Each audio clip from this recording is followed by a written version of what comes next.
It's 8:31, and I know Marc likes to start at 8:31, but I want to welcome everybody back after a summer hiatus.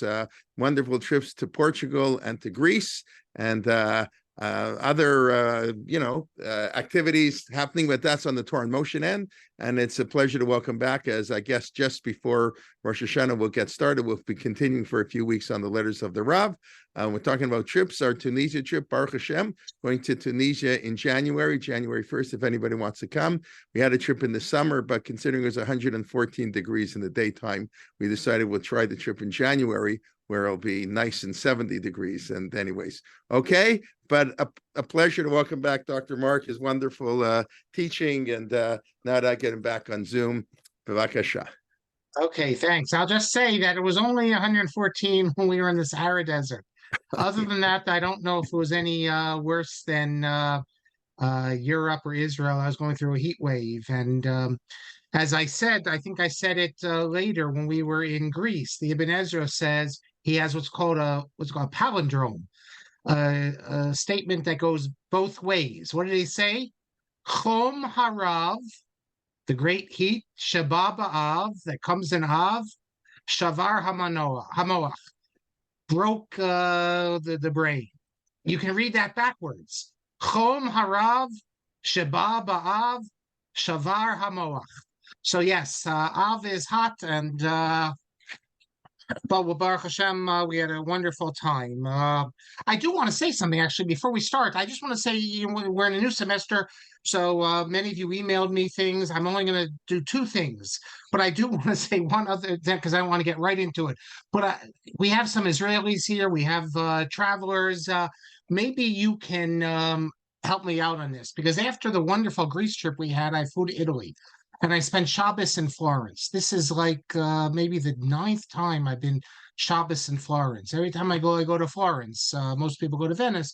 Our trips stay in Florence on Shabbos, and I stay. And I saw something which I've never seen before, and maybe especially the Israelis can help me out here. Friday night, then the place is full of Israelis and religious Israelis. They all wearing, I don't know what you call it. What do you call those big things that go up on the head on the women, the young women in particular? The head things that go really, really high up. So we're dealing with religious people here. But I saw something I'd never seen before. And I saw it Friday afternoon. I didn't know what to make of it. I saw Jews with baby carriages. And I'm thinking, but there's no Erev here. So what's going on here? Shabbos starts Friday night, and all these Israelis with the big head things and all that, they're all pushing baby carriages. There are lots of them. And I don't understand it. There's no Erev. What's going on here? So I saw them before davening. I saw them after davening. It's not something you go up to someone and say to them. And now what are they going to do? They have the baby in the baby carriage. They can't, they're stuck. So then after we finish the meal, there's a new restaurant in Florence, Baghetto. There's Baghetto in Rome, in Venice, and Florence, and Milan. So that's there's Roots also, which will do fleischiks, but Baghetto, a very nice restaurant, opened up. So we're all there, and then you have the Chabad. So if you can go to Baghetto, it's better than going to the Chabad, which is packed and whatever. But I come out of the restaurant, and they're coming out of the Chabad, and again with all the baby carriages and pushing them down. So I went to the Rebbitzin, who was standing right out front, and I said to her, "What's going on here? Do they not know there's no Erev? They come to a new place and they don't ask if there's an Erev?" And she said to me, "No, that's not it. They don't even know that there's a concept of not carrying on Shabbos because they come from Israel." And she says, "Now you can't say anything because they're with the babies. Of course you can't say anything."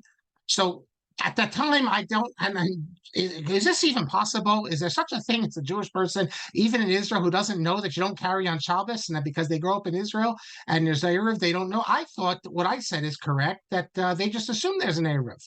They without asking, not that they think that you can carry just anywhere you want. But then later I thought of a third possibility. So maybe our Israeli people can help me. Maybe it's that even though they have, as I said, that big head thing that pops up to the sky, that these people are really not that religious. It's just a cultural thing. It's a cultural thing. In their communities, they dress like that. But if they're in Florence, Italy, they're not going to go to Italy because there's no Erev. They're not going to not go and take their kids. In other words, they're not that religious. It's even though they might look because they just dress up a certain stance way because that's their community. In my town growing up, plenty of people they were Shomer Shabbos. They were religious, modern Orthodox types. They pushed a baby carriage on Shabbos because they thought that was okay, or they thought the rabbis were just crazy with all these stringencies, and how could it be possible that you can't push a baby carriage? So I'm thinking that these Israelis, maybe they know that you're not allowed to, but they don't really care. And again, I couldn't Mark, ask anyone because I didn't know. I'll take your comments at the end. I would Mark, have those loved to have are asked some of them because I'm not talking about one or two. There's a whole bunch of them. And is it that they just assume there's an eruv? Is it like the Chabad Rebbetzin said that they don't even know there's a concept of not pushing the baby, not carrying on Shabbos because they never grew up with that? Or is it that they're not really that religious? They're not going to drive on Shabbos, but to push a baby carriage or they carry a handkerchief. Look, they're carrying keys also because they're all staying at Airbnbs. And how do you do that? They're all carrying keys. So it was eye opening for me, and I never seen this before. And I've been to Florence numerous times. So that's okay. Two not things just I want to say before we just begin. Of course, Florence. Mark, We'll hold on. I'll keep the pick up comments at till the the end, I'll as pick up Mark at the said. end. We'll Yeah, keep these comments okay. to the end. yeah. Okay. Keep the comments to the end if anyone has insights. Again, so we're here with the Rav and the letters of the Rav. So let me before that, there's two more things I want to point out though. We had a lot of discussion about Meir Kahana and his show, Rabbi Kefet's great story about how he set up the mechitza and he was fired, and then I brought the sources from the widow that it's not true. Thank you to Ben for sending me Rabbi Kahana's collected essays called Beyond Words, and lo and behold, the very first article Kahana wrote for the Jewish press was called End of the Miracle of Howard Beach. And he tells the story himself and exactly what the widow says that on July 31st, 1958, the membership turns out and they vote to, by 2/3 vote, the center agreed to the rabbi's conditions. He's speaking third person himself, namely that they agreed to put a mechitza in. A mechitza went in, the kitchen was made completely kosher, and a new era had begun. So there's no question. We have it from Rabbi Kahana himself that before he took that position, they put a mechitza in, and then of course they told the story about how he made the kids too religious. So then technically they didn't fire him; they just didn't renew his contract. But this is and the show became conservative. This has become such a famous story about at night with his Hasidim. He puts in the mechitza, it leads to being fired. It'll take a lot of effort, I think, to refute that. This book came out over this just recently. Rabbi Yitzhak Twersky, Isidore, Perpetuating the Masorah, Halachic, Ethical, and Experiential Dimensions. And what it is it's 4 chapters. What happened is after Soloveitchik passes away in 93, 94, 95, 96, 97, the following 4 years, Professor Twersky, actually 94, 95, 96, it says here that it says the first 4 essays in the book were delivered orally from 94 to 96.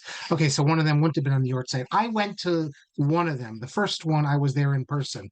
I can't remember why by 95, I already was gone, I guess. I wasn't living there anymore, perhaps, when he gave it. So he gave these memorial addresses. And then they also include in here, the last thing is his article, The Rav, which may be the best article on the Rav. There's a couple of good articles. One is also by Rav Lichtenstein, which he wrote all in the 60s, early 70s. And then he wrote another article, which is in the Tradition Journal. They devoted it to the Rav after he passed away. So it's all great. But I want to read you one thing, which I think really sets the stage for what I'm trying to do, and also what we did last semester. This is on page 61, where he speaks to the people, and he says to them that those influenced by the Rav's teachings, and he says, those whose spiritual existence was enhanced and enriched, etc., by everything great about the Rav. He goes on for a few lines. quote, should be especially mindful that rigorous honesty, free of hyperbole, free of any stream of consciousness association is required not only in talking about the accomplishments and influence of the Rav, but also in describing our relationship to him. In other words, when you speak about the Rav, this isn't art scroll. This isn't, he's saying it's not, we're not creating Bubba Mice as everything. The truth, without hyperbole, without, a stream of consciousness association, anything, the truth is enough. And that's what we need with the Rav. But he also says you have to have truth in describing our relationship to him. He says, quote, we should not easily or indiscriminately, without accountability for our words, claim the honorific title, quote, Talmud of the Rav. He says this is high praise, and many people claim it to give themselves a certain, as he says, self-serving and self-congratulatory uh, he says this would be self-serving and self-congratulatory. In other words, you say that you're a Talmud of the Rav, it enables you to have certain authority. And he says very few people can really claim to be Talmud of the Rav. And finally, we spoke a lot last semester about the Rav and the chief rabbinate in the 1960s. After Soloveitchik passes away, and we spoke about why the Rav chose not to become chief rabbi, they would have given it to him on a silver platter. Yes, that would have been an election where Vunterman would have run, but there's no doubt that it would have been given to him. I found, however, in this book, the Rav Thinking Aloud, transcripts of personal conversation with Rabbi Joseph B. Soloveitchik. I've returned to all these things as my next blog post is going to have a lot to do with the Rav, including what I'm telling you now, both things. So if you want the exact sources, you'll see it there. But on page 140 and on, he speaks about how he's very opposed to legislating religion in Israel. He thinks it's ridiculous, the idea that you force people. He says you can't make a Jew pious or observant by having a police force. So all these things, like you can't bring chametz into a hospital. I've never heard of such a thing. We're Jews in America today. We seem to be able to be in hospitals, and people, they won't bring chametz in. It doesn't seem to affect us. And all the other things, he says, halakhah knows of sanctions. He says, but I'm not going to discuss this now because we're talking about in the modern day. We're not talking about in the days of the Sanhedrin. He says to me that Mizrahi, quote, is committing the most terrible historical mistake. He says that we should have an educational campaign to display the beauty of Judaism, not to try to force people. If they don't want to get married with the rabbis, you don't force them to get married. All these things, he's totally opposed to that. He says, legislating it. And then he goes on to say that I can't see a rabbinate which is part of the government. Now, this is from the 70s. He says, a few months ago, they approached me about the chief rabbinate, and I said, no, gentlemen, I cannot become part of the government. A rabbi. So here we see proof that the Rav was also asked in the early 70s if he wants to be chief rabbi, which I didn't know about until now. So that's also of interest. And finally, there was another chief rabbinate. If you can believe the story I'm going to tell you, it's a little strange, I have to say.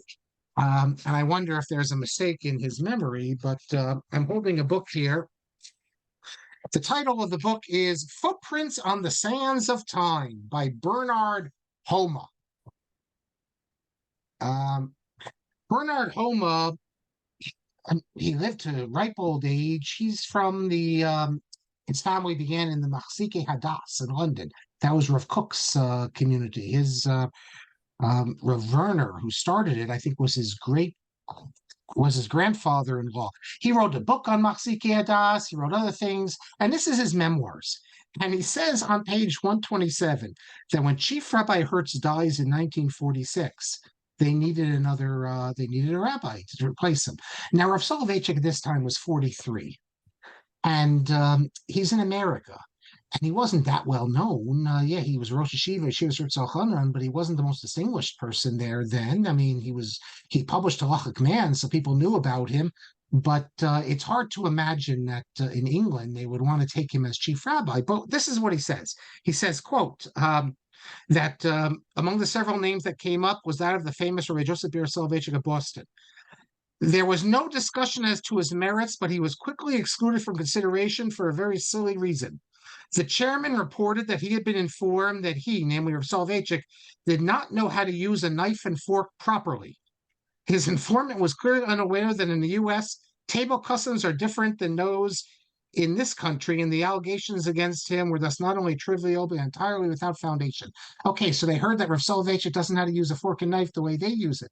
Maybe the left hand with the knife and vice versa. I don't know what they're saying. And therefore, they decide not to take him. The whole thing strikes me as, although he was one of the representatives from the Federation on the London Board of Shechita, he says that he represented the Federation of Synagogues. Was the more right wing, or is the more right wing in London to the United Synagogue. He says he represented the Federation on the committee under the chairmanship of Sir Robert Whaley Cohen that dealt with the successor to Rabbi Hertz.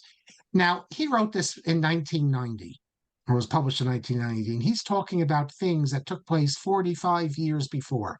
So I suggest that he made a mistake, and it wasn't the Rav. As far as I know, there were only two people who were put forth as names, namely Israel Brody, who was chief chaplain, as I recall, of the British Armed Forces, an Englishman, and he became chief rabbi, and also Alexander Altman. Alexander Altman from Germany, who was at the time communal rabbi in Manchester. And those were the two, as far as I know.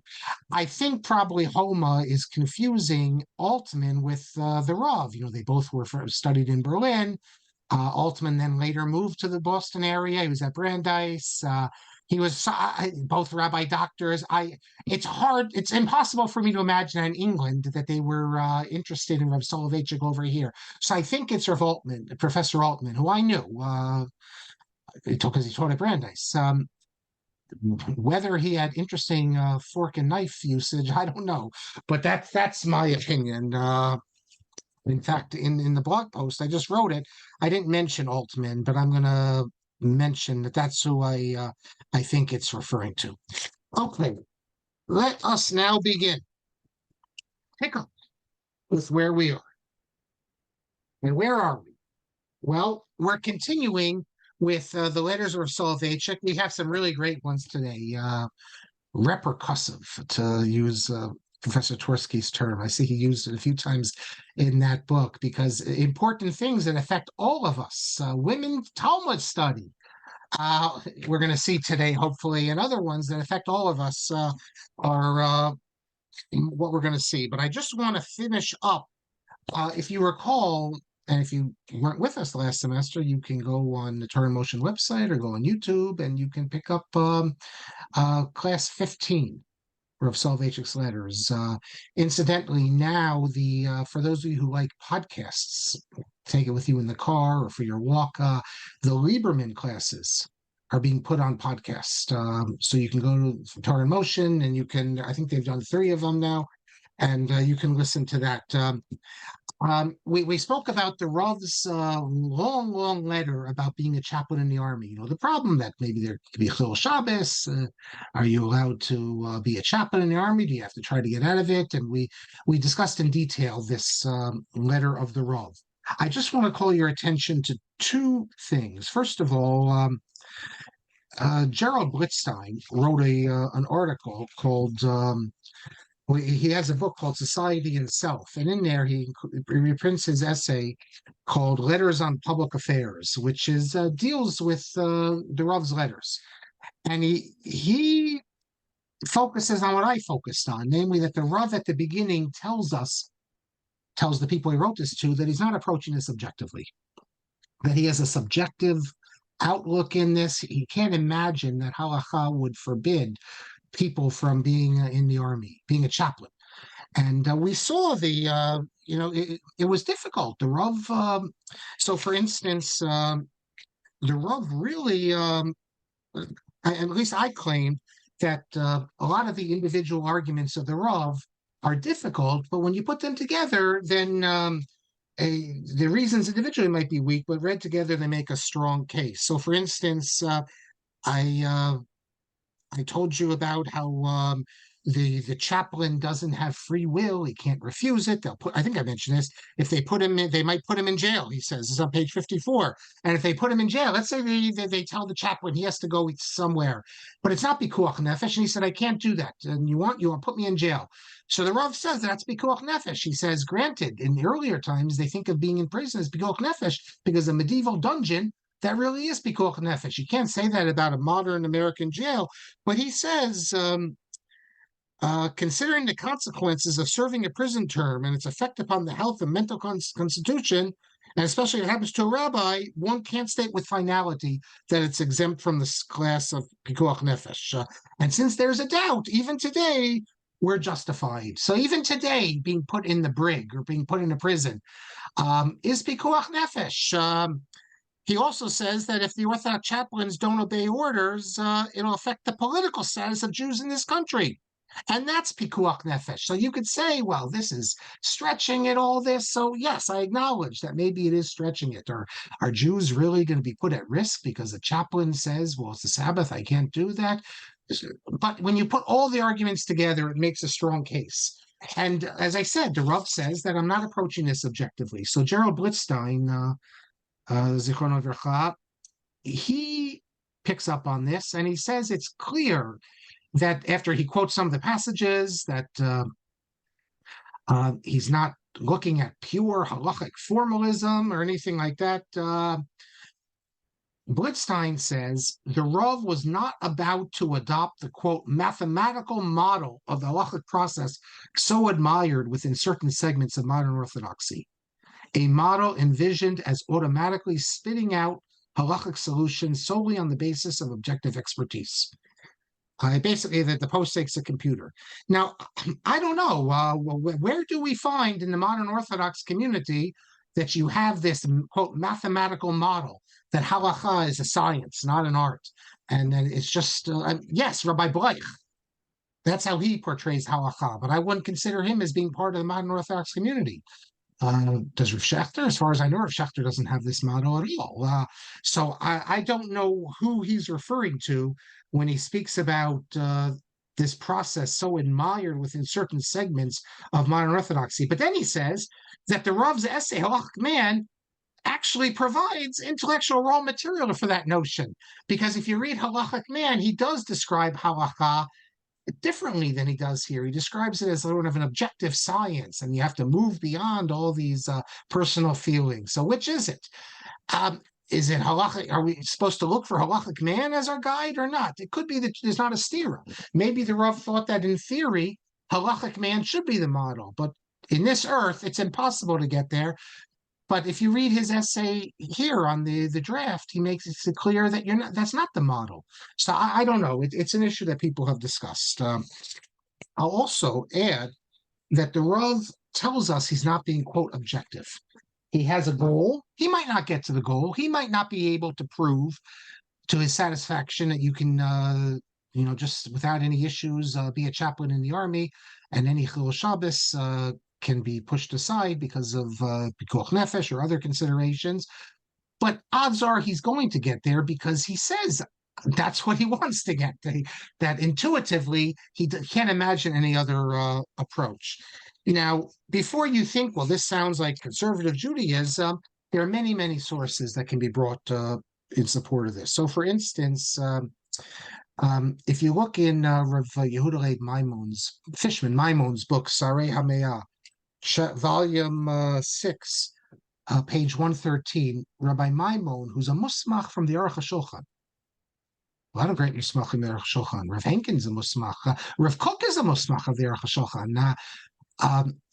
He says here that the Aruch HaShulchan said as follows: when a shayla comes before you as a Rav, you're supposed to assume from the get-go that it's mutter. We're not talking about if someone comes to you and says, can you turn on a candle on Shabbos? We're talking about a shayla. A shayla is, people don't know what a shayla is today. People think a shayla is when you ask, do you read this today or not? And then the rabbi just opens up the Mishnah Berurah, tells you what the answer is. A shayla is something where it's not clear what the psak is. It could go one or two ways.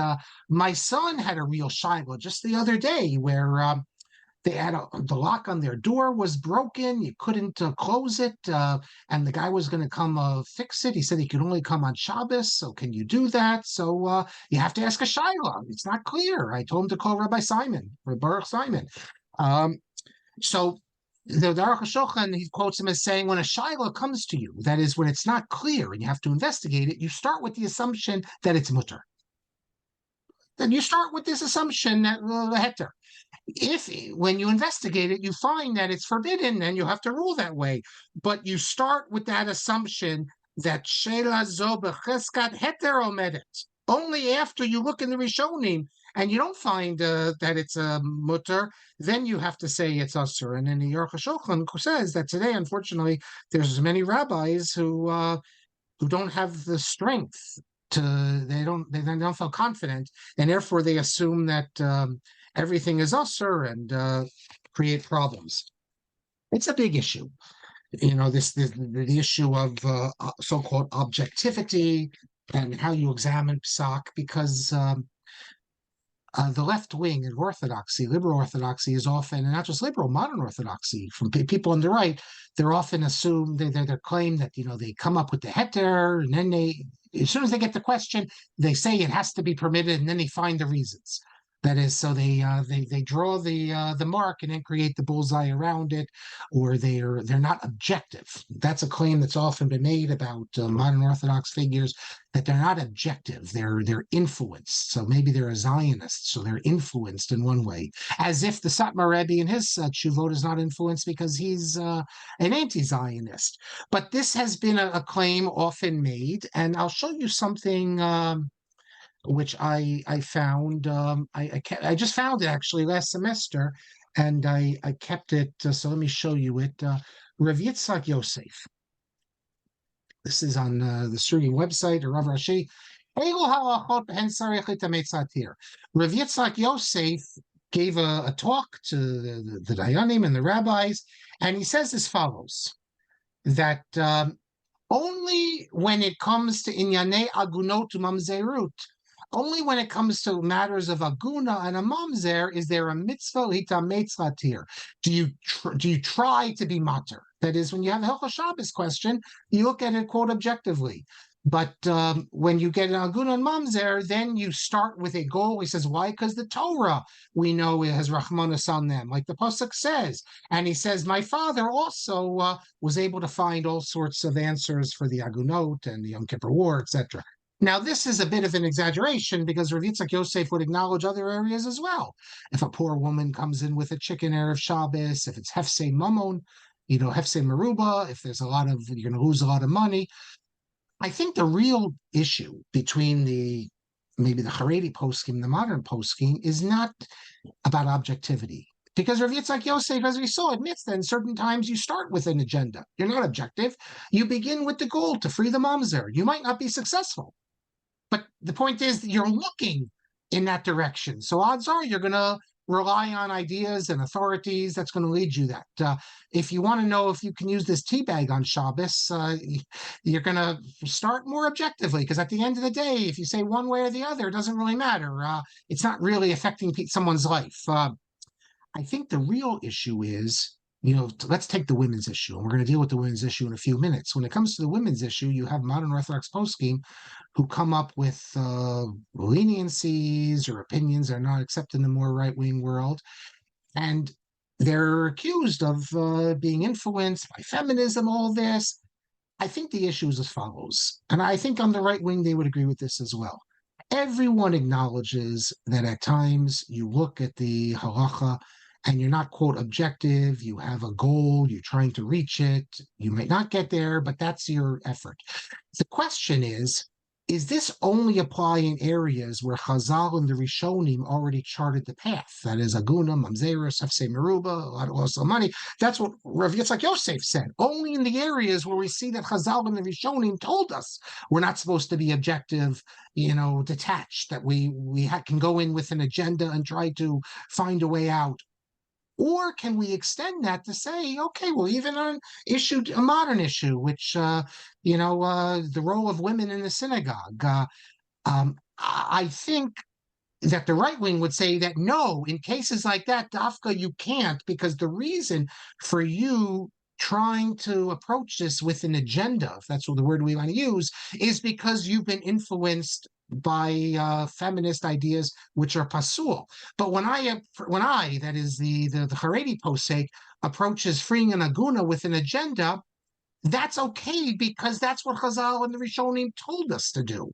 So I think that really is the issue. Whether the values that in the modern Orthodox world they share that then leads them to approach halacha in a certain way, it's the values that are disputed, not the idea about objectivity. I think that's a smokescreen because all poskim understand that you're not, quote, detached objective.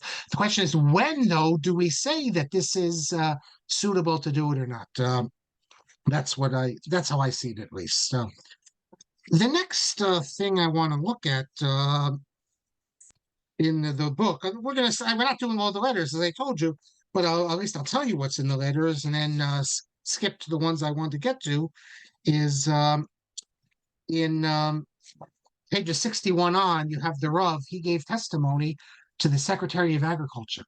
There's three letters here about reports he gave to the National Advisory Committee to the Secretary of Agriculture because in the 1950s, 1959, there was a tax not on shechita, but on how the animal was treated before shechita, the hoisting, the shackling, all this stuff they do. So you have three letters from the Rav dealing with, obviously, points that we all can appreciate. Tzar B'Chaim is an important thing, and that we do not want the animals to suffer. And he describes how they're investigating and trying to find ways to make it as easy as possible for the animal before shechita. We're not going to go to the extent and say that shechita is cruel. We can't say that, obviously, because we don't believe that. And that would just mean there's no such thing as shechita anymore. And we're not vegetarians. So, I mean, you want to be a vegetarian, you can be a vegetarian. But, and there's all sorts of reasons you can be a vegetarian. But shechita per se, to say it's cruel, unless you don't believe in eating any animals because you think we're in some new era, like Rav Kook imagines the future eschatology that we won't eat meat. But Rav Kook himself said that today we shouldn't be vegetarians.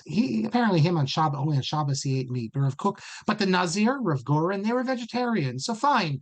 But that doesn't have anything to do with shechita being cruel. Shechita, for most people, can't be vegetarians. If someone is super pious and holy and they want to be vegetarian, that's accepted in traditional Judaism, at least according to most. There's room for that. On the other hand, you can't be a vegetarian, though, because you think there's something cruel about a shechita. I think that would cross the line because it's basically, not that I'm known to be a kanai, but it does seem pretty blasphemous. You're saying that our shechita is cruel. I mean, this is our halakhah, and this is our mitzvah. Okay, the next thing, page 77 on, this whole section deals with, it's called academic and educational issues.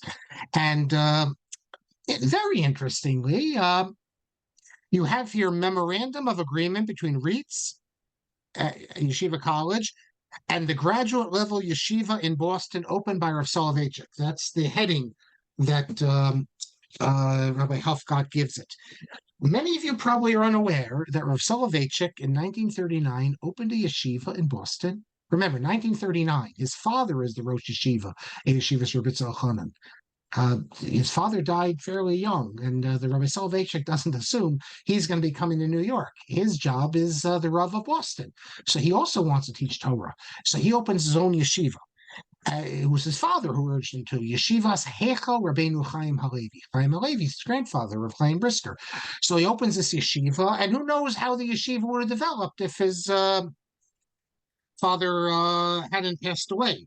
There was Rav Michal Feinstein, the son-in-law of the Brisker Rav, who would later teach at MTJ in New York. He taught at this yeshiva.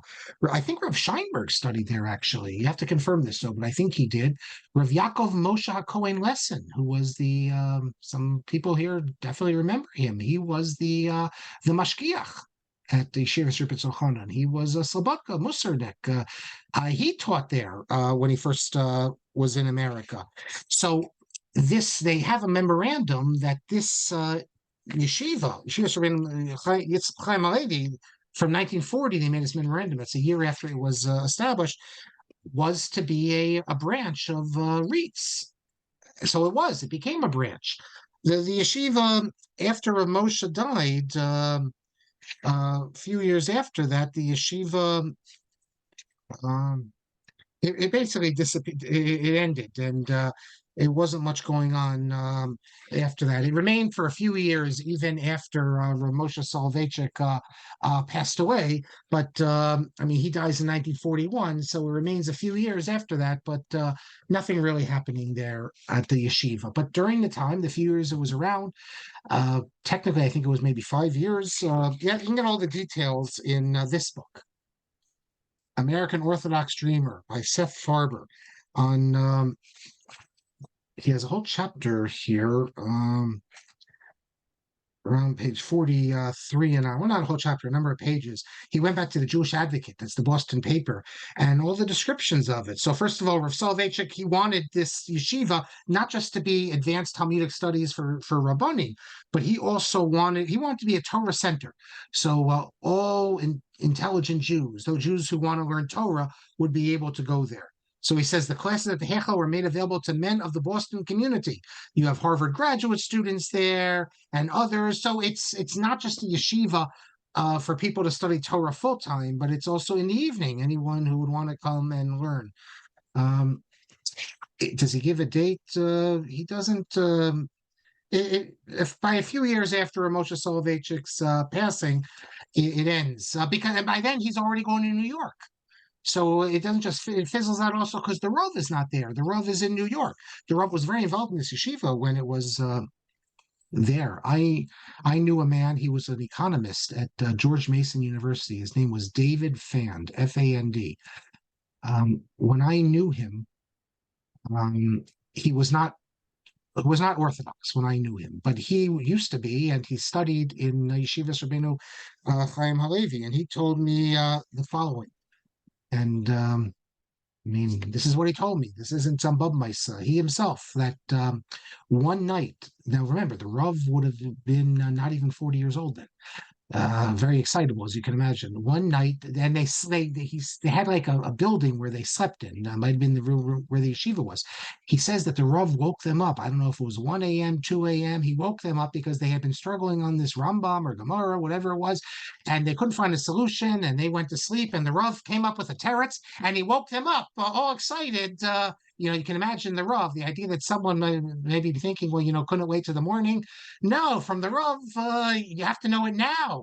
This is just like if you won the lottery, I wake you up in the middle of the night. So too, I'm waking you up in the middle of the night to tell you my teretz. But this isn't on Bubmeister, which you read about in the hagiography. He told me this personally, and he's not an Orthodox person. And he said that the Rav woke us up one night to tell us his answer. So I thought that was pretty amazing. And then on page 81, you get to the big one. Talmud, this is how the heading he gives it, Talmud study for girls in yeshiva elementary and high schools. And this is a letter from 1950, two letters from 1953. Really, it's, he's going to have these letters here, but this isn't a new thing because the Maimonides school was started in 1937. And from the beginning, the Maimonides school had joint classes, boys and girls, and they had the exact same curriculum. So girls were learning Talmud at Maimonides from the beginning. I even know people went to Maimonides and you can have like a girl chavrusa. I mean, it was completely co-ed.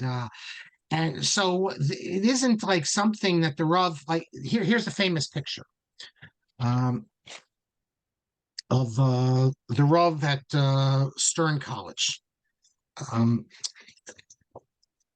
There you have Rav Soloveitchik, the first Gemara shir. You have Dr. Lamb, you have Rabbi Saul Berman, and you have Rabbi Willett. Rabbi Willett is going to be of interest because you'll see what he said just a few years ago. So everyone speaks about how like this is brand new, the Rav teaching Talmud, but he was doing this already in Maimonides school. So this was obviously his philosophy. I'm just trying to look and see if I can get you the yes. So the Rav, I pulled it up. This is 1977. That's that picture. So what's the problem? Well, obviously you all know that in the more right-wing elements in Orthodoxy, there's an opposition to women learning Gemara. This isn't just something invented already.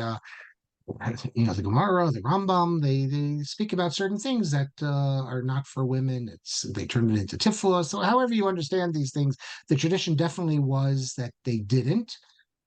I think there was general agreement that if you have women who are exceptional, we have plenty of examples throughout history of exceptional women who knew how to learn.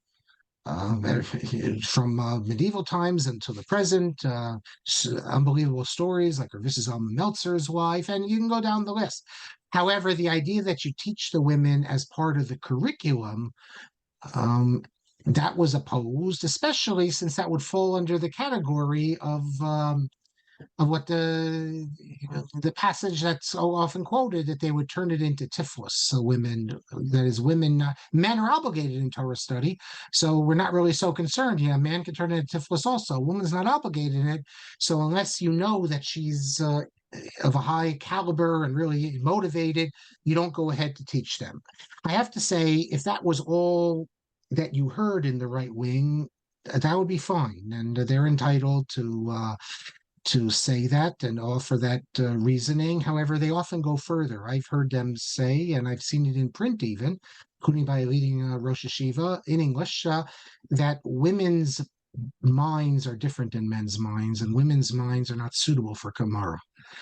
I would think that in the 20th century, late 20th century, 21st century, this is something that people would actually be embarrassed to say. I understand that maybe in the 19th century, even the early 20th century, after all, women didn't get to write the vote in America until the early 20th century. So I could sort of excuse it, but people had all sorts of ideas about different mental abilities of races and all these things. But to have people in contemporary times, and I've heard it, and this is to say that women's minds are not capable, they're not suitable, it's just embarrassing. And in my opinion, and if you look, you have these from websites, Yeshiva World, Vasas Nayas, and they like to rile up the reader sometimes.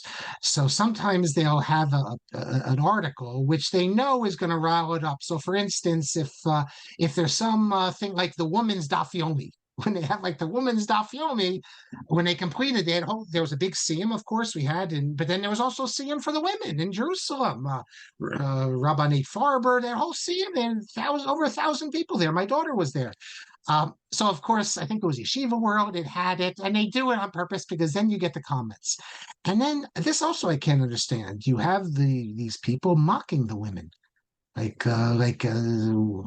Where do you get off thinking you should be doing that? You should be in the kitchen. Don't you know what a good Jewish woman is? I mean, it's unbelievable, the misogyny. That's the only word you can use for. So you have both the misogyny and the idea, and also the idea that women are not capable. Now, I think that the first reason is an adequate reason. I said if you want to oppose in the right wing, and I think there's other reasons if people don't want to support it if they're more on the right. In fact, Rabbi Willig, whose picture I just showed you a few years ago, here it is. Hold on, let me find it here. A few years ago, he came out with a statement. Here it is. You can still read it. Against women Talmud study. He's in the picture. He was one of the ones. But he says he's talking about the liberal Orthodox, and he says that there's an article that was in, I think there's a forward that the women pushing the envelope and wanting communal roles and maybe even changing halakhah. They quote Tamar Ross as saying, what's happening today is direct continuation of the beginning of Talmud studies for religious women in the 80s, which is obviously true, because as women started becoming scholars, Talmud, Torah scholars, especially not, I shouldn't say Torah scholars, because they were also already experts in Tanakh, but experts in Talmud. At the end of the day, let's be realistic here. The gates, the key, I should say, to Torah learning really is through Gemara. And this really begins in the 80s. And by now we have some women who are really experts in Talmud and halakhah. So Rabbi Willig says, this candid admission must, for the genuinely Orthodox, call into question the wisdom of these studies. Although there are ample reliable sources that encourage individual women who have proper yiras shamayim and whose motives are consistent with our Masorah to further their Torah study, the inclusion of Talmud in curricula for all women in modern Orthodox schools needs to be reevaluated. While the Gedolim of the 20th century taught Torah study to be a way to keep women close to our Masorah, an egalitarian attitude has colored some women's study of Talmud and led them to embrace and advocate egalitarian ideas and practices that are unacceptable to these very Gedolim. So Rabbi Willig is saying he's not denying that there's a place for Torah study for women. He's not even denying, based upon what I just read, that at Stern College, there shouldn't be a place for exceptional women who want to advance themselves. What he is saying, however, is it should not be part of the general curriculum. It shouldn't be something which we, as he said, the inclusion of Talmud curricula for all women needs to be reevaluated. The only problem is that this would mean the end of Talmud study, because if you're not teaching them beginning, let's say, in 6th grade, and you're not teaching them in high school, if you don't put it in the curriculum, and you don't have it in Israel as part of the curriculum, then how do you expect a woman in Stern College to all of a sudden say, well, you know what, that sounds interesting, Gemara. She won't know anything. So when you take it out of the schools, it means you're going back to the way it used to be. That maybe you'll have 1 out of a million. You'll have Rebbetzin Meltzer, who was able to pick it up, or her father studied with her, or Soloveitchik studied with his daughters. But I have to say that Rabbi Willig is correct in his understanding that the movement on the ground for opening up more avenues for women is a result of them becoming learned in Talmud. If you're a woman who's become an expert in Talmud and halakhah, you're going to think, rightly so, that you have something to say. And why can't you publish a halachic article? And why can't you have an opinion? And why? And then, of course, it might lead to, why can't you give shirim in a shul? And why can't you be, quote, clergy? A Christian term that somehow made its way into the OU document. Teaching Torah, a traditional Jewish approach, is, as Adam Ferziger has pointed out, and Rabbi Kelvin, teaching Torah, the OU document says is okay, but being clergy, which isn't even a Jewish, it's like a Christian term, that's not okay. So this is, but this whole mess that modern Orthodoxy finds itself, what's the proper place for women, all goes back to the picture of the Rav there saying that now we're going to give advanced Talmud Torah to women. So once you have advanced Talmud Torah to women at Stern and then, of course, elsewhere, then you have learned women. And what are you going to do? You can't keep them on the farm anymore because now they know as much as some of the men. So it obviously is going to create an issue. Did the Rav anticipate all this? I can't say. Who knows? But he certainly opened the floodgates for good, or my Willig feels for bad. I don't, not to say that he would criticize the Rav, but he's talking about what it led to. And he's not saying that women can't learn Gemara. My Willig is not saying that. He doesn't see it should be a mass movement of women learning Gemara. This isn't the Haredi approach that women should not be allowed to learn Gemara at all. And they have this strange thing. Some of the more liberal Haredi schools, they won't let a woman learn Gemara, girls learn Gemara, but they'll let them learn, like they'll have a sheet. They'll make copies and they'll give them a page. And on the page, then you can maybe read a couple lines. You can read Rashi. Rashi quotes the Gemara, but that's not the same as, and I think even in the Haredi world, a woman reading an Agadic passage is okay. But Bab Metzia, to struggle over a Tosfos, look at a Ketzosa Choshen, definitely not. So the Rav was asked the question in 1953 by Rabbi Leonard Rosenfeld. Leonard Rosenfeld was the son-in-law of Rabbi Leo Young.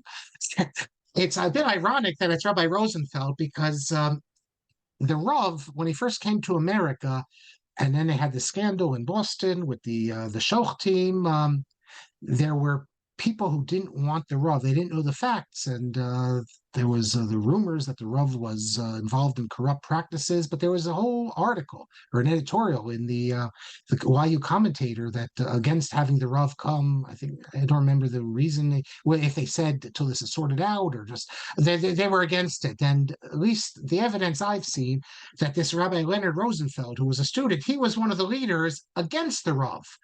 Now, I don't know if he was involved with Young's daughter at the time, and maybe that was the reason, because Young, the 3 candidates for presidency have, not the Rav, there was 2 things, the Rav coming to be Rosh Yeshiva and then later to be president. And I forget which one Rosenfeld was, but he was definitely in the opposition to the Rav. To be president of YU was between the Rav, Belkin, and Rabbi Young. And we can be very thankful that the Rav never got that job as president, because then he wouldn't have been the Rav. What does Rosenfeld ask? The Rosenfeld, who's described here as a former student of the Rav, but like I said, the evidence I've seen is that he was one of the opponents.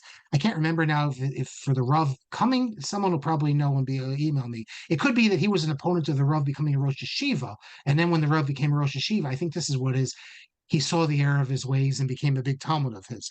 But he was, it says, chairman of the Education Committee of the Hebrew Institute of Long Island and director in the New York Board of Education. They had a department of yeshivot, and he was director of that. So the question was, which you asked the Rav, is it permissible to teach Torah Shabbat to girls? Now, Rabbi Rosenfeld obviously knew that the Rav did this in Boston, but he needed to get it written down, because the Rav never explained on paper why he was teaching girls Gemara in Boston. For that matter, he never explained why he had co-ed classes.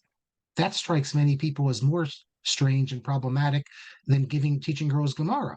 From the beginning, Maimonides is co-ed. So if you ask some people, and Rav Schechter quotes Professor Twersky as saying this, that in those days you couldn't open a school. The people wouldn't have accepted it, that they wanted co-ed, and if you wanted to get the people in, you had to compromise with that.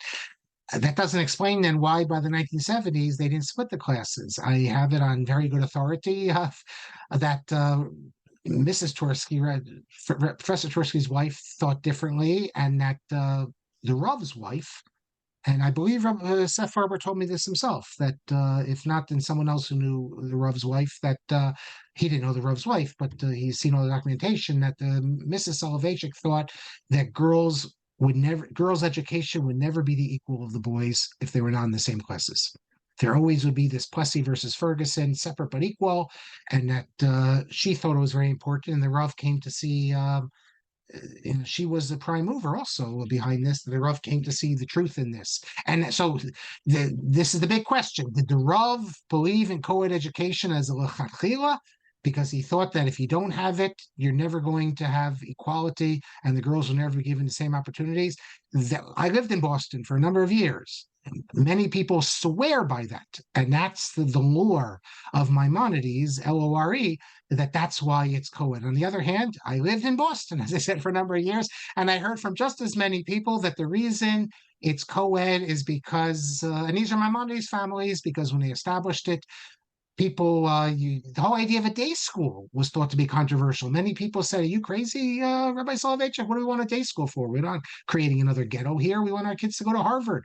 They have to go to the regular schools. We'll send them to the Talmud Torah. There was this whole ideology against the idea of a day school. And the only way, and if you're going to make it a separate day school, now what, you bring the Hasidic schools here to Boston? So the only way to get support was to keep them co-ed. And this co-ed, it wasn't just in the elementary schools, it was throughout the high schools also, where many people would say elementary school, fine, it's one thing, but high schools? So it's a complicated issue. But the question he was asked about, is it permitted to teach Torah Shabbat Peh? And if it is permitted, quote, is it advisable to teach it? Is there a halachic distinction between teaching Gemara, Mishnah, Agada, and halacha Psuka? As you could say that you can't teach them Gemara, but you can teach them Agada, or you can teach them Mishnah Brura, something like that. And then he asks, it's a long question, when the girls reach the age of 16 to 18, is it permissible to study with the same depth and profundity that you engage with the boys? That is, yes, you're going to read Tosfos, and if there's a Ksosa Choshen, you look at that, no difference at all. And the Rav replies, I see it's already 9:25 and I'll need some more time. I don't want to go. So we've seen the question. We saw the problem. Next class, we'll get to the Rav's answer on, and then we'll move on. We're going to see next class also the medical school. The Rav has, so Yeshiva University has a medical school. What do they need a medical school for? Is this something that we support? Great stuff from the Rav, and we will continue. But next class, we'll pick up with It's yeah, next Monday we'll have class. I'll actually be in Florida, but I'll be coming back on Monday morning. So the Rav and Torah study for girls. Incidentally, the Lubavitcher Rebbe, people don't seem to realize this. He also felt that there's no issue with having girls learn Gemara, but they don't actually teach it in the Chabad schools. But he thought that there's not such an issue. So let me see now what some of the comments are.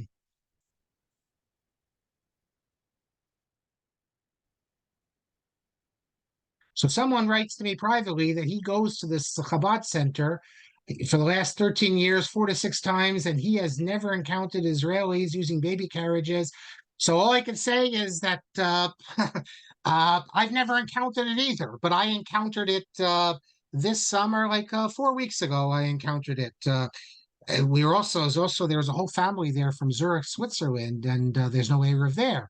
And it was interesting because one of the people there is leading the effort, which apparently has all the different Orthodox segments in Zurich. And there's a few different Orthodox segments. They're all involved with this to put up an eruv finally in Paris, finally in Zurich. I was in Paris also this summer. I was even staying in a suburb of Paris where it looked like 50% of the suburb was Sephardic, shuls, Jewish, that is, shuls everywhere. No eruv.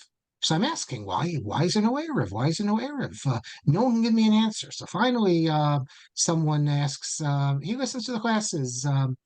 I think he was the one who said that Rouvain from Paris, that France is a secular country. Or actually, sorry, Rouvain from Paris didn't know the reason. Someone else told me that France is a secular country. They don't want to rock the boat. When the Muslims try to do things, they're worried that the government's going to create problems. But before the war, they had approval. Rav Chaim Ozer gave approval to have an eruv. I don't think it actually ever went up, but it's amazing because you have tens and tens of thousands of Jews. Forget Paris itself, the suburbs of Paris, religious Jews, maybe more than tens of thousands, and there's no eruv. I'm told that in Metz, maybe in Strasbourg is an eruv, but not in Paris, nowhere there. I asked another Rav Wattenberg on Shabbos, and sort of the same answer, that the rabbis are reluctant. Something that in America we can't understand, because you know that in America, I assume Canada also, you can't have a community without an eruv. No one's going to move into it. So that's the first thing you do. You make sure you can have an eruv, but not there. So someone privately says that his Boy Scout troop did joint camping trips with others from New York, Teaneck, and Silver Spring from 2010 to 2020. I never did Boy Scouts. I did Cub Scouts in my town. In fact, our group, whatever you call it, I forget now, our den was called, we were number 613. That was our den. Many of the parents who came on these trips had no idea that you couldn't carry even hundreds of miles from the nearest town. They would say things like, but look, there's a power line, or I saw a fence driving in. Okay, so you're right. But maybe it is true what the Chabad Rebbetzin said, that I find strange also. You're talking person who wrote privately, you're talking about Amaratzim, Balei Tshuva, you're talking about people who went to Yeshiva who think that you can carry. There The are most many normal people. from Jews you've ever seen. Oh, okay. Now I see who this person is writing to me, and if he says that he knows what he's talking about. Normal from Jews don't know that. Okay, well, Gershon. Now there's something else the typical from Jew doesn't know. I didn't know about the carrying. They don't know this idea that you can't walk. Like they think that it's Shabbos, so we can't carry. But I'm up at Camp Morashah. I can walk 5 miles if I want to walk to Camp Lavi. There's not a house in sight. People don't realize about that either. But okay, I take what you say. I take it. Take it to the bank then, if you say it. Okay.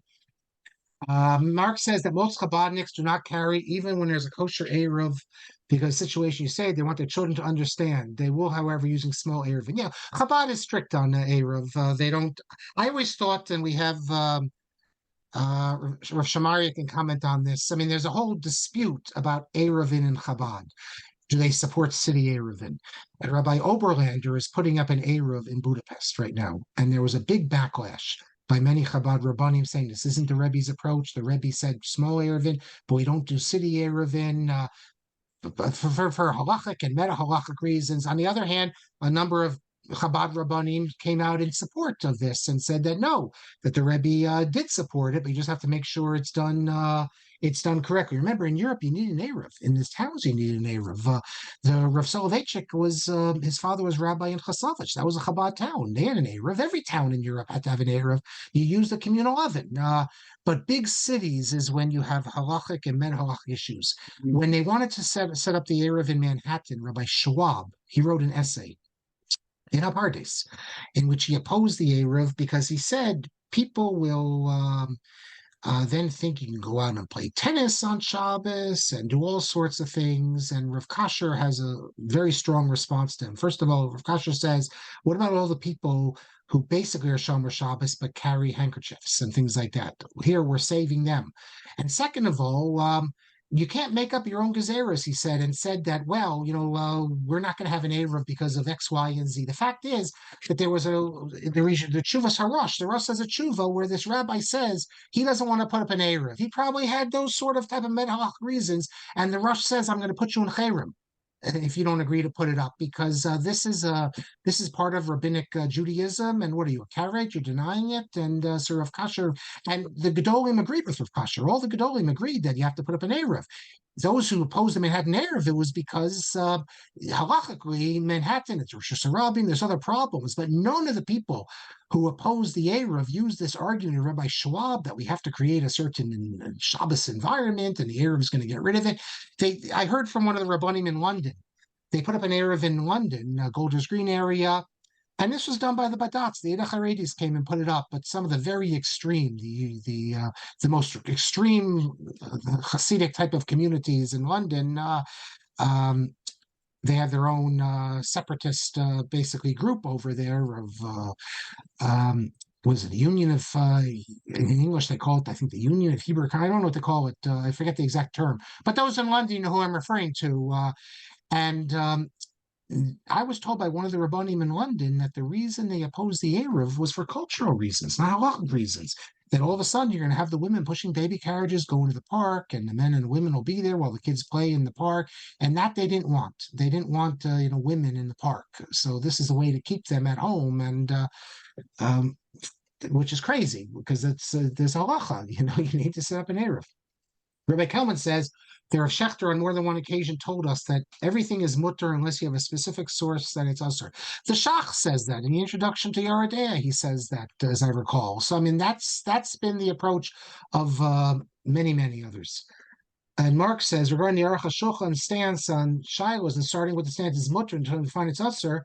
Note this comment in the Mishnah Yadayim.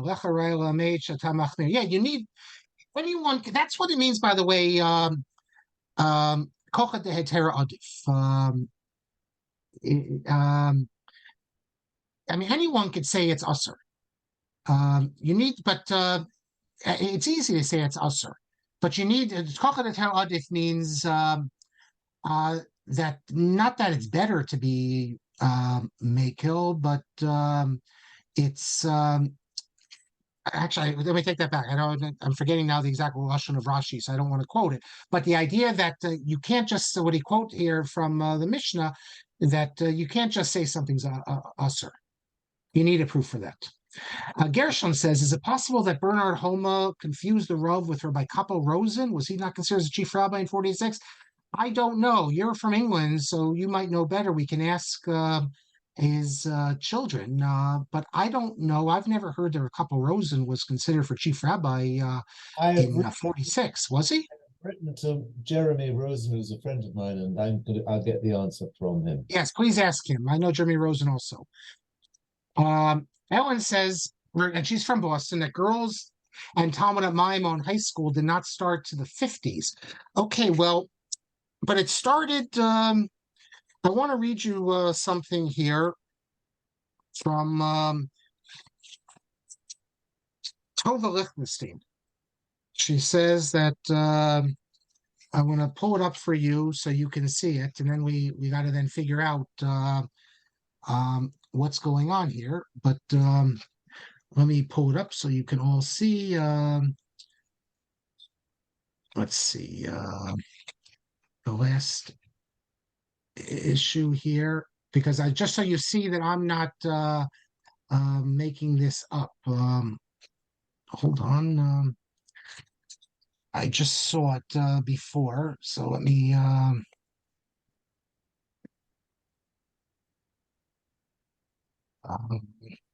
okay, you'll stay with me for a second here, and I will. There was an article in Tradition not the previous one, but the one before that, where Tova Lichtenstein wrote about her mother. So I want to. I'll pull it up on the screen so you can see this here. Here, I just pulled it on page. And you tell me if I'm misreading this, then and we can ask her on page 105. I made a note of this. She says as follows.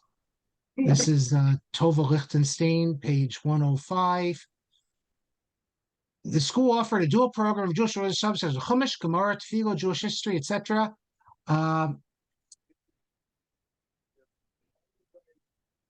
Where is it? Yes. Maimonides had mixed gender classes that offered the young men and women the same curriculum, including Talmud. And she's talking about from the beginning.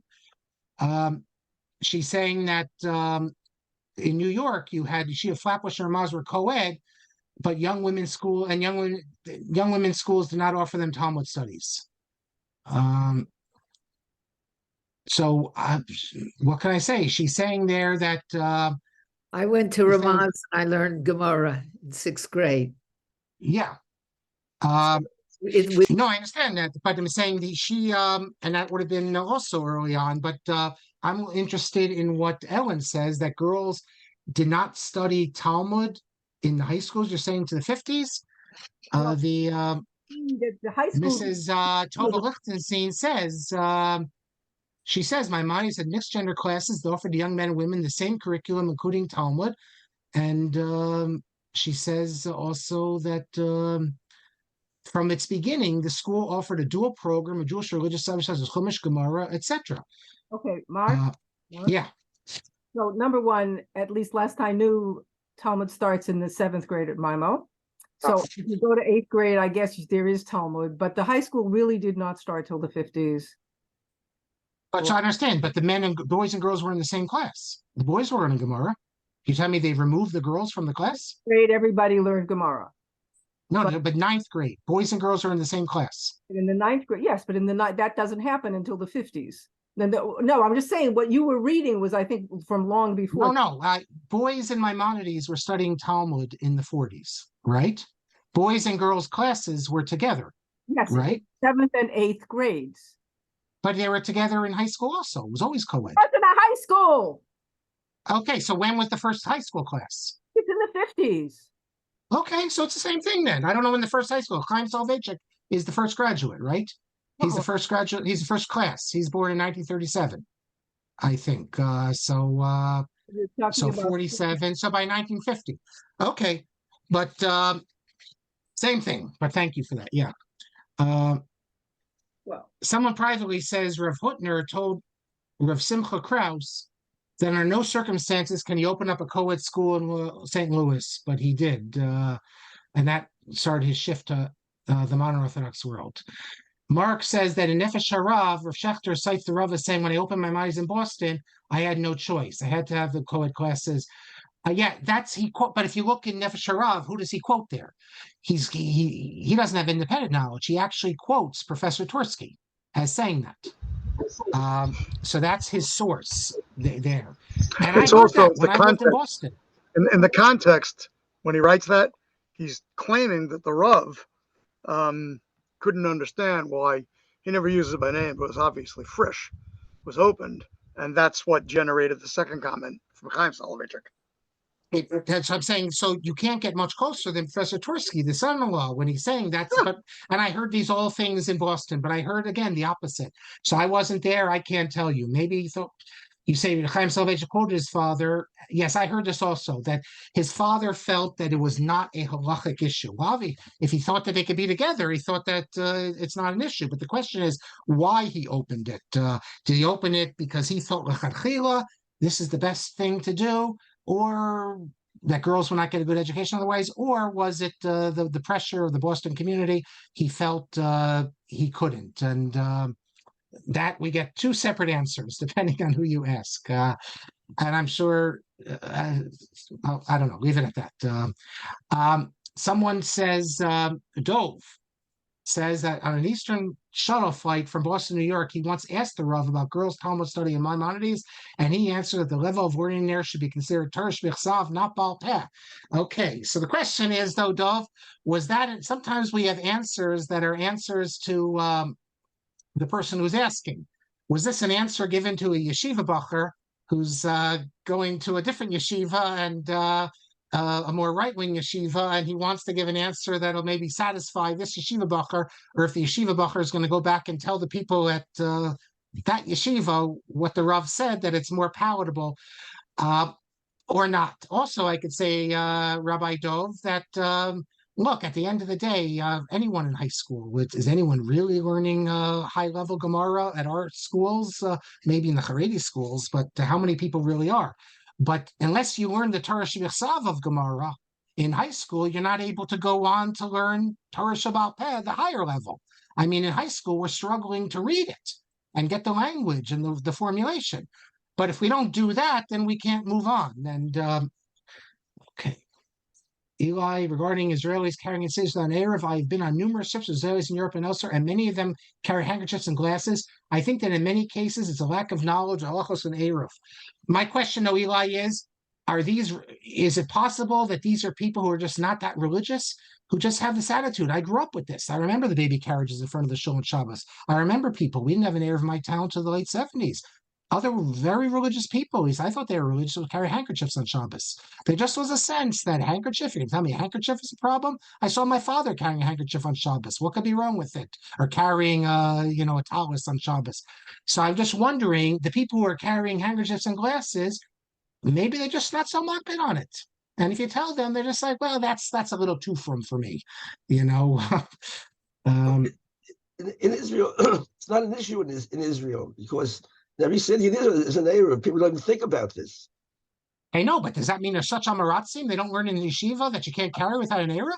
That's what the Chabad Rebbetzin wanted me to believe, and Gershon says similarly, that people just, but at least Gershon's story was the people knew about erevin, but they saw a fence and this and that, so they thought that's a good erev. What about the fact that you need the lechem and all that? But the point is, the idea was that I was told that the Israelis don't even know there's a concept of not carrying, not just the women, the men.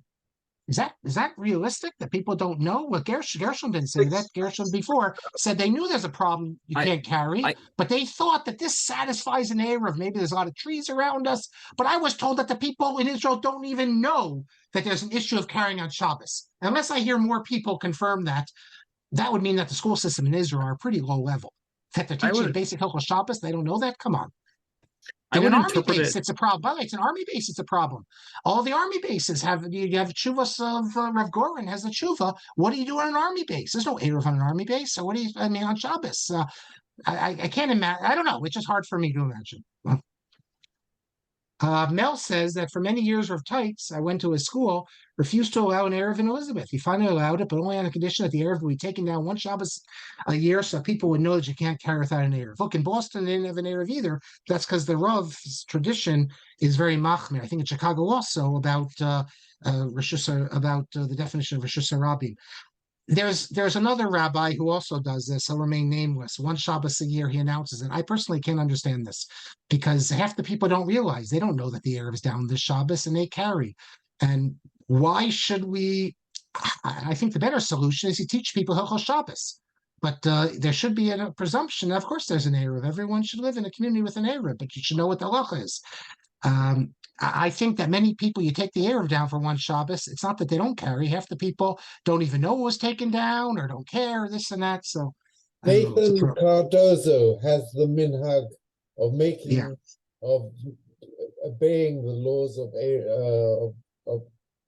forbidding carrying once every Shabbat in 4. This never exists in Europe. It never happened, such a thing where they would take the erev down. Occasionally the erev would come down. Minhag of Nathan Cardozo. Yeah, Rabbi Yaakov Weinberg writes that sometimes the erev would come down in the city he was Rav of Pilvashuk, but you never would take it down intentionally. Never heard of such a thing. until Rabbi Tykes. I never heard of such a concept. So he's a big enough rabbi. He can come up with his own idea, but I never heard it from anyone else. And MJ Franco says that she was from Soloveitchik in Washington Heights. It was completely co-ed with girls starting mission in 5th grade and Gemara in 6th, along the boys. That was the 50s. Okay. Just quickly, we've gone long enough. I'll just take 2 more. Ellen says, my impression from Israelis in Brooklyn, the Israelis didn't have any idea. Okay, listen, this is news to me. I'm a Kabul. If everyone says the Israelis don't know about Erev, Rabbi Soloveitchik was very low on, he had a very negative attitude towards Israeli chinuch. He thought that chinuch in America, Torah chinuch in America is much better. He told this to many people.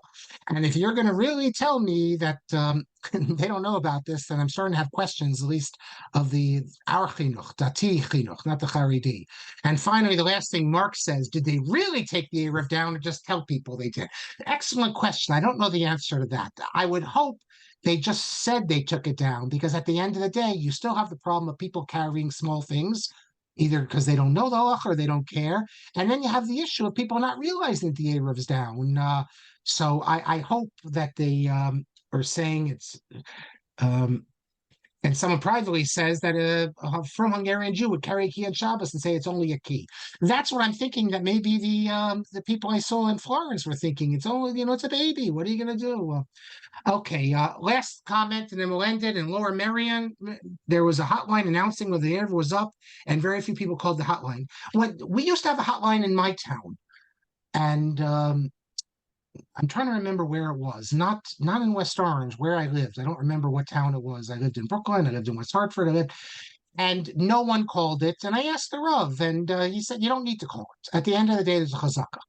There's a chazakah, the Erev's up. The Erev's up in Israel, you don't call. Erev's always up. If the Erev's down, then they'll send out an announcement. In every town, if the Erev's down, they'll send out an announcement. Rabbi tell an interesting shehitah. We spoke about it in previous semesters, that he held that you're not supposed to, this goes back to one of the tshuvas or the Hungarian rabbis, you're not supposed to tell people. You're not supposed to even announce it. Just because you put it up, it had a chazakah. If it goes down, you don't need to announce it. Now, I don't think we hold to that, but what they do say is you're not supposed to make a public announcement if you find it on Shabbos. You're supposed to privately tell people. But before Shabbos, you're supposed to tell people. But what do? They bring a baby carriage on Shabbos. And then they're stuck. What are they supposed to do with the baby? Stuck because they didn't call the hotline. Yeah, but I'm saying there's no chiyuv to. I asked, there's no chiyuv to call the hotline. Generally, you assume the Erev's up. When does the Erev not come up? If there's a storm, and that could take it down, then you can't rely on it, a hurricane or something. But every week, if you didn't call in other words, if anyone were to say, if you didn't call the Erev hotline, you can't carry, that's being megala pani b'Torah shel halakhah. There's no chiyuv to call an Erev hotline. It's nice to call it, but again, it's where I live now, there is no such hotline. We get an email saying the Erev's up, but if you didn't check your email that Shabbos, you can assume it's up. You're allowed to assume certain things, and then you find out, then you deal with it, then you're stuck. Then you have to leave your talis and shul or whatever it is. What do you do if you have a baby and all that? So then that's an issue. Rabbi Tendler deals with it in Masoras Moshe, where Moshe, he had certain instructions. You pass the baby. Whether that's shaykh going, this group, there was a religious person in Florence who had a baby carriage, and they hired a non-Jew. Because this was a religious person. So I said, what's with the baby carriage? And they said, they have a non-Jew. They hired a non-Jew, actually, to take the baby back to where they were staying. Friday night, the non-Jew halfway decides, I don't know how he can do this, but he's not going to get paid. The non-Jew decided, I have enough. It's too far. I'm not doing it anymore.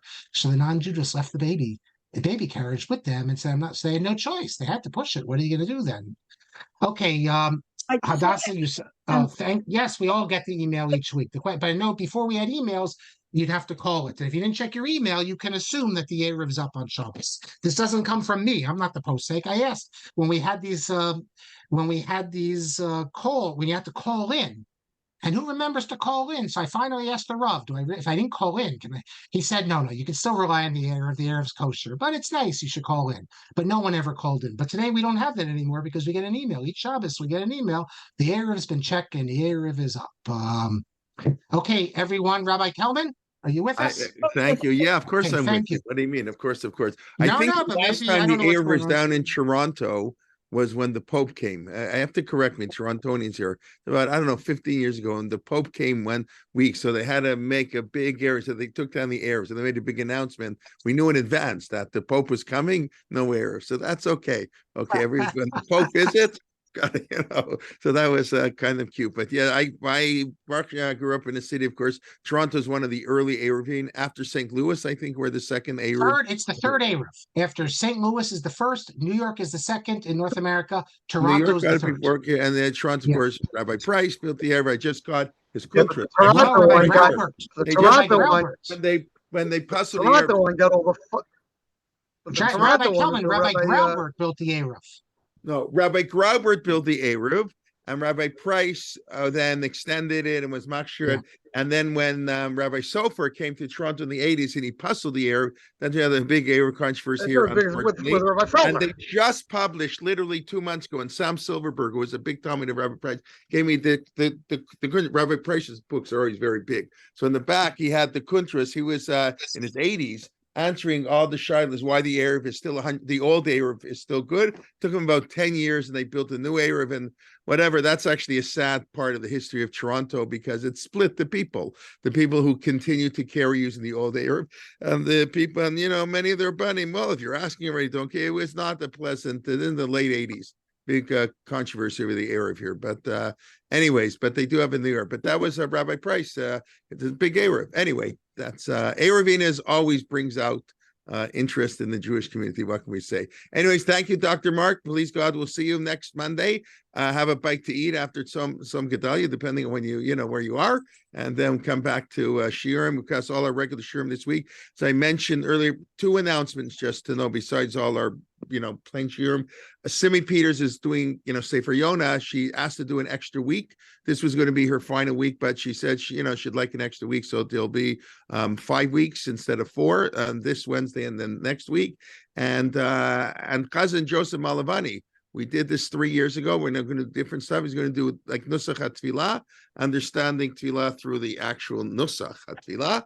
And that will be Thursdays for 4 weeks, beginning this Thursday, 12:30 p.m., just after lunch, or during lunch, before lunch, whatever. And it'll be this week, the Avodah Yom Kippur, then the Elah, then Hallel, and Geshem.